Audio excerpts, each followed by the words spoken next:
పత్రాలు గీడ్చుడు అలా ఏం లేవు. వాళ్ళు ఏడన్నా మిస్ అయ్యి వాళ్ళు ఎక్కువ రాయరు వాళ్ళు. అసలు అయితే ఈనాడు పేరు కూడా అదో అతను ఒక్కడు వస్తాడు.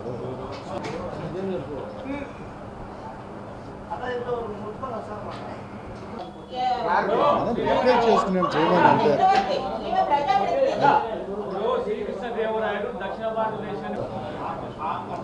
పేపర్లో అన్ని రాయొచ్చు రాయకపోవచ్చు. మతాల ఉన్నారు అంటే మాసమే కానీ కానీ వ్యక్తి మా మనోభావాలు ముఖ్యంగా మా మనోభావాలు దెబ్బతిన్నాయి. నిన్నటి దినం శ్రీకృష్ణదేవరాయల దక్షిణ భారతదేశ చక్రవర్తి ఒక కులానికో ఒక వర్గానికో ఒక మతానికో సంబంధించిన చక్రవర్తి కాదు. ఆయన పాలన అన్ని వర్గాలకు ఆదర్శవంతమైన పరిపాలన అందించి రాయలసీమను రతనాలసీమగా విరాజింపజేసిన మహా గొప్ప విజయవంతమైన చక్రవర్తి.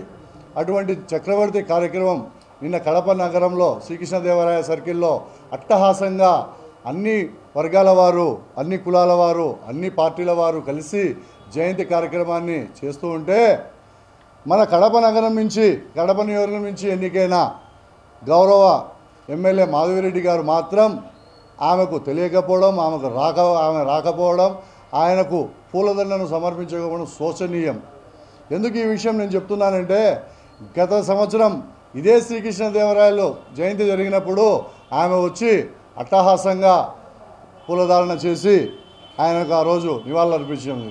ఏమమ్మా అయిపోయిందా, ఇంతటితో అయిపోయిందా మీ పని అంటే వచ్చాము వెళ్ళాము గెలిచాము అన్నట్టు ఈసారి ఈ సంవత్సరం ఆయన జయంతి ఉత్సవం మీకు కనపడలేదా, వినపడలేదా?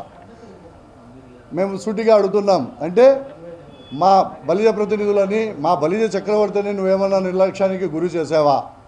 నేను సూటిగా అడుగుతున్నా మిమ్మల్ని. ఆయనను ప్రతి ఇతర రాష్ట్రాలే కాకుండా ఇతర కులాల వాళ్ళు కూడా, ప్రతి రాజకీయ పార్టీ అధ్యక్షులు కూడా ఆయనను ఆదర్శంగా తీసుకొని, ఆయన పాలనను ఆదర్శంగా తీసుకొని పరిపాలిస్తున్న రోజులు.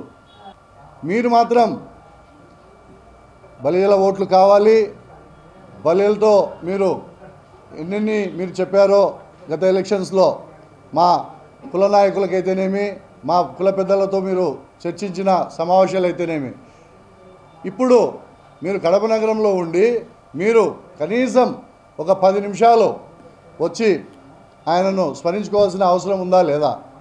ఇదేనా మీ విజ్ఞత అని నేను సూటిగా మిమ్మల్ని అడుగుతున్నా. అంతేకాకుండా మీరు గతంలో ఇంటింటికి వెళ్ళి మా బలిజ కులస్తులు ఓట్లతో గద్దెనెక్కి ఈరోజు ఎమ్మెల్యేగా అయ్యి మీరు కానీ మీ భర్త పొలిట్ బ్యూరో మెంబర్ అయిన వాసు గారిని నిన్న ఊర్లో ఉన్నారు కదా, మీరు అదే ఇతర ప్రోగ్రాంలో మీరు పార్టిసిపేట్ చేశారు కదా, మరి ఎందుకు మీరు ఇక్కడికి వచ్చి ఆయనను స్మరించుకోలేకపోయారు? దీంట్లో ఆంతర్యమేమి? ఇంతకుముందు గతంలో మా వర్గీయులు ఏదైతే బలిజ సమావేశం పెట్టుకున్నప్పుడు ఫ్లెక్సీలు వేసి మా సమావేశాన్ని జయప్రదం చేసే విధంగా ఒక సభ పెట్టుకుంటే అది ఆ రోజు కూడా మీ పార్టీలో మీ కూటమి ప్రభుత్వంలో గెలిచిన ఎమ్మెల్యేలను, మీ కుటుంబంలో గెలిచిన మంత్రుల కోసం మా బలిజ సామాజిక వర్గానికి సంబంధించి, కాపు సామాజిక వర్గానికి సంబంధించి వారుని పిలిచి మీ సీనియర్ హరిప్రసాద్ గారు వాళ్ళకు సన్మానం కార్యక్రమం ఏర్పాటు చేస్తే ఆ రోజు నగరంలో ఫ్లెక్సీలు పెడితే మీరు ఏం చేశారు అని ఆరోపణలు మీ మీదే ఉన్నాయి. ఆ ఫ్లెక్సీలు తీపించే ప్రయత్నం జరిగింది అని. దీనికి మీరు సమాధానం చెప్పాలా? ఏమి మా సామాజిక వర్గం అంటే అంత చిన్న చూపా? ఎందువల్ల? అలాగే మైత్కూరులో ముఖ్యమంత్రి చంద్రబాబు నాయుడు గారి పర్యటనలో ఇదే హరిప్రసాద్ గారిని స్టేజ్ మించి దించేసిన కార్యక్రమం. ఈ మధ్యకాలంలో అడుగడుగున మా సామాజిక వర్గం అంటే కన్నా చిన్న చూపు చూస్తున్నారు మీరు. ఎందువల్ల అని నేను అడుగుతున్నా. మా ఓట్లతో మా కులము వాళ్ళ 95% మీకు, మీ కూటమి ప్రభుత్వానికి, మీకు కడప నగరంలో వేసినారు. అలాగే కడప జిల్లాలో కూడా మీ ప్రభుత్వానికి మా బలిజల ఓట్లతోనే మీరు గద్దెనెక్కినారు. అంటే మా బలిజలు అంటే అంత చిన్న చూపా? మాధురెడ్డి గారు మీరు సమాధానం చెప్పాలి. ఎందువల్ల మేము ఇవన్నీ చూస్తూ ఊరుకోం. తక్షణం నేను ఇంకొకటి అడుగుతున్నా మా కుల పెద్దలకు కూడా, మీరు ఏం చేస్తున్నారు? మీరు ఆ ప్రభుత్వానికి ఆమెకు బహిరంగంగా మీరు మద్దతు ఇచ్చారు కదా, నిన్నటి దినం ఆమె వచ్చి అక్కడికి పార్టిసిపేట్ చేయలేదంటే ఏంటి అనే మీరు కూడా ప్రశ్నించాల్సిన అవసరం ఎంతైనా ఉంది. ఒక హరిప్రసాద్ గారు అయితేనేమి, ఒక దుర్గాప్రసాద్ గారు అయితేనేమి, ఒక టింబర్ డిపో శ్రీను గారు అయితేనేమి, ఒక అమరప్ప గారు అయితేనేమి, ఒక శుంకర శ్రీనివాస్ గారు అయితేనేమి, ఇలా చందంశెట్టి మురళి గారు అయితేనేమి, మురికినాటి సునీత గారు అయితేనేమి, బండిబాబు గారు అయితేనేమి, ఎంతమంది అందరూ కలిసి ఆ రోజు మీకు మద్దతు ఇచ్చి ఎన్నికలలో గెలిపించారు. ఈరోజు ఆమె రాకపోతే మీరు అడగాల్సిన బాధ్యత మీకు లేదా? మరి మీకు ఎలా అయితే ఉందో నాకైతే తెలియడం లేదు, కానీ మాకైతే మా హృదయాలు గాయపడ్డాయి. ఇంత నిర్లక్ష్యమా? ఆయన ఎవరు? దక్షిణ భారతదేశ చక్రవర్తి. ఒక కులానికో, ఒక మతానికో, ఒక వర్గానికో, ఒక ప్రాంతానికో సంబంధించిన వ్యక్తి కాదు కదా, విజయవంతమైన పరిపాలనను అందించిన వ్యక్తి కదా. రాయలవారు అనేది ఒక ఇది బ్రాండ్ కదా. అటువంటి వ్యక్తిని మీరు నిర్లక్ష్యానికి గురి చేసి, అంటే మీరు ఎంత దిగజారి ప్రవర్తిస్తున్నారో మీరు ఒక తూరి ఆలోచించగల. అలాగే ఇంకొకటి, ఎలక్షన్స్ ముందు మీరేం వాగ్దానం చేశారు? బలిజ సంక్షేమ భవన్ మేము కట్టిస్తాము, మా ప్రభుత్వం రాగానే నగరం నడిబొడ్డున మీకు కట్టించి ఇచ్చే బాధ్యత మాది అని హరి టవర్స్లో ప్రమాణం చేశారు. వాసు గారు, ఒక్క అడుగైనా ఈ 9 నెలల కాలంలో బలిజ సంక్షేమ భవనం గురించి మీరు ఒక అడుగైనా వేసిన దాఖలాలు ఉన్నాయా?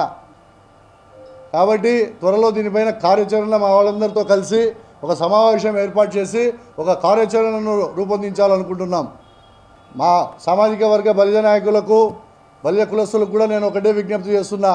నేనేం చెప్పడం లేదు, మీరే ఆలోచించండి జరుగుతున్న పరిమాణాలు ఎంత తీవ్రంగా ఉన్నాయో.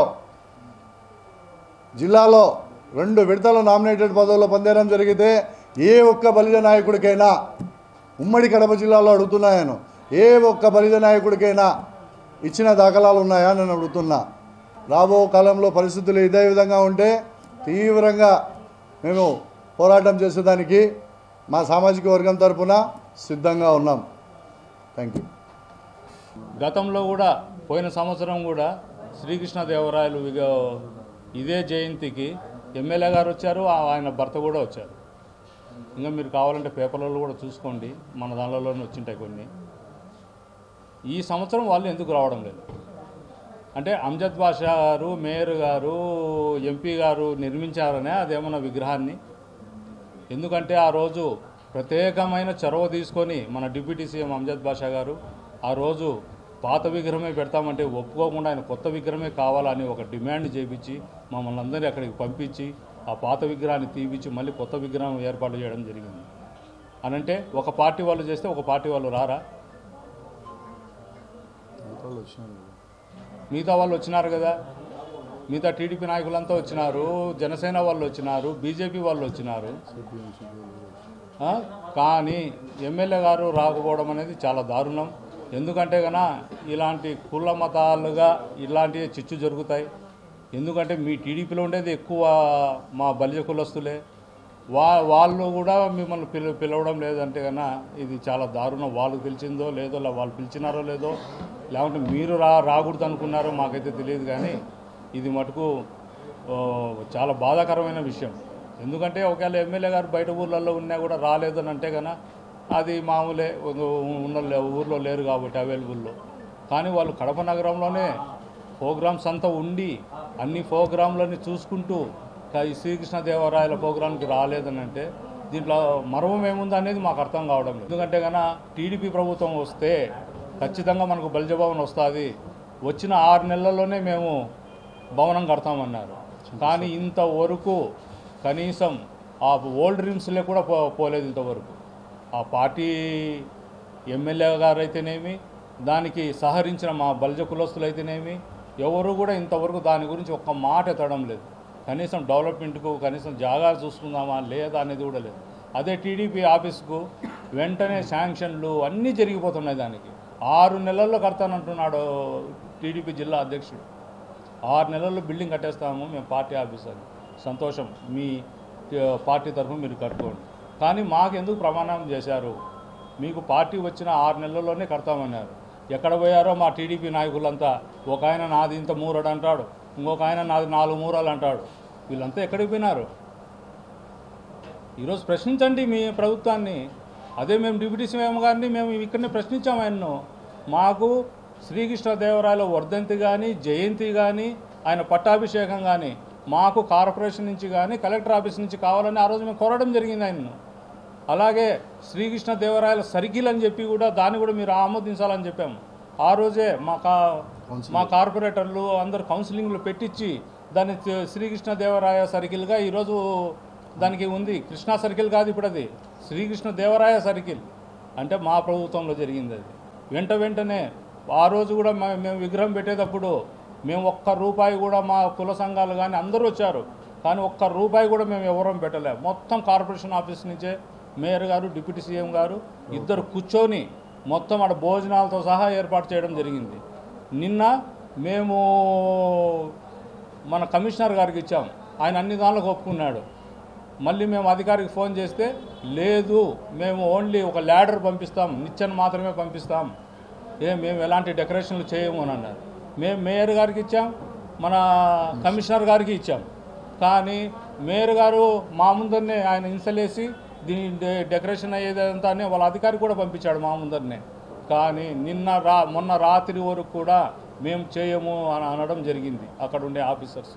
ఏమంటే మాకు మెమోలు వస్తాయి,